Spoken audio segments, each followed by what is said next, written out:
Montreal that you played there. Where do you play, Robb G? Where do you play? And how do you know?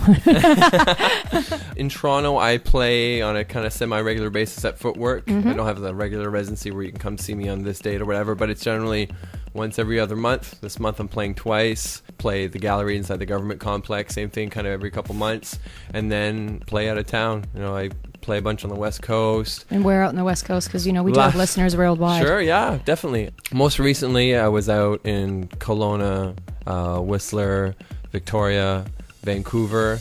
Going back out that way now, there's some dates coming up for the album tour. Looks like I'm going to go do some West Coast US dates as well. Going to go to Australia as part of the album tour. And there's lots of other things that are kind of in the works right now, but it's shaping up to be a proper world tour. So by the time this is being listened to, I might be on your continent. So yeah, so they can just find you on you just find you on Facebook there, find out where all those dates are and what's going on, and go and see the Robb G.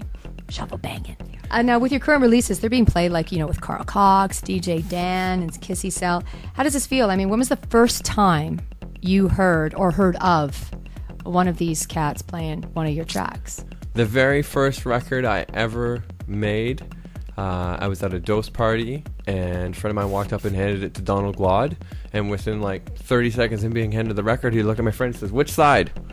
And he put the record on and he started playing it. So I've been lucky enough to kind of have the rewards pretty much from the get-go. Yeah. Second release I had come out, it was really big at Satellite Records in New York. Got picked up by a bunch of guys in the continent. So yeah, and now it's people overseas. These people who have got, you know, good shows on BBC One, Annie Nightingale, and Kissy Sellout, and people that are giving. It's just amazing, though. It's just like it's a feeling you can't really explain, I'm sure. Every time it's like the first time when I see that someone new is playing my music that I would have never thought of before. Yeah. And I'm always very thankful too. So. Yeah, of course, absolutely. Yeah, absolutely. Now, I have to say, while listening to Shufflebanger, it's like the perfect audio version of you visually. Now, was this the intention to give that feeling across, or is it just something that I got?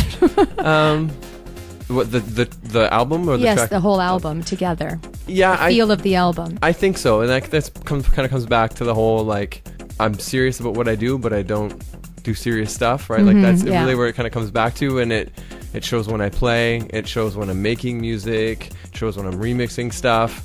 I'm always kind of going back and tapping into that same channel within myself, so I'm not surprised that you got that out of it. It wasn't necessarily intentional, but it makes sense that you're saying that. It makes perfect sense. Yeah. That was for one listen. Wow. So you did your job. Yay! Yay! Did the job. Accomplished. All right, job done. Got it. You can go now. Now let's talk a bit about Burning Man. Oh. You're going to be playing that out there in Black Rock City. Yeah, I'm very intrigued by this whole Burning Man thing, only because Miss Raquel couldn't go because, oh my God, there's no showers, there's nothing like that. So tell me all about Robb G and Burning Man. It's funny because I just had a conference call with the stage manager, stage owner, guy who runs shit 2 days ago. We had a bunch of us virgins on the phone yes. to kind of break it down and break us in mentally for what we may encounter or will encounter, what to expect. He approached me a couple years ago to play, and there's some things going on in my personal life at the time that I couldn't take off for a week to the desert and kind of ditch everyone that kind of relies on me. But things have fallen into place. I'm going this year, and for anyone who doesn't know, just Google Burning Man. I think is the first thing. There's no words that I can give it justice. You'll see videos and clips. It's an art festival that turned into a music festival. It's the third largest city in Nevada for that week. Pretty much what I was told is when I pull up, there's going to be someone at the gate to greet us who's going to be either naked, wearing a loincloth, or a big dragonfly costume. Once I get through the first perimeter, to be officially let into the festival, I have to slap some bear person's ass and ring a bell. And at one point, I'm greeted like, "Welcome to Burning Man." Really? And I was told that it's very common. There ain't no VIP limo treatment going on there, folks. I'm sleeping in a teepee. All the DJs are sleeping in teepees together.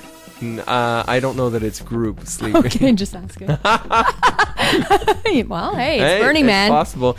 So and And to that story, the owner, the stage that I'm playing for, Root Society, I should really mention it, Jeff Tail, a really good guy, said that the first 3 years he did the stage, he had RVs for everyone. Let's get some comfort, let's get some showers, let's get some beds.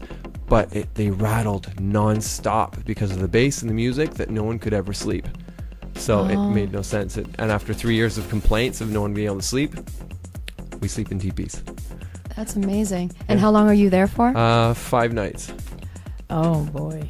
So you're going to be stinky. I'm going to be stinky. You're going to be stinky shuffle banging around, smacking the ass when you walk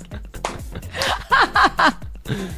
Well, maybe one day I'll venture out to that, but I know that it was one of the first events I ever heard of, and then the first DJ I ever recognized and knew that was actually played there and goes there was Jello. And I'm just so intrigued by the whole concept, because I guess I could do it if I wanted to. So I have to commend you on doing that. You're going to have to let me know how it is. I will. You will for sure have to let me know.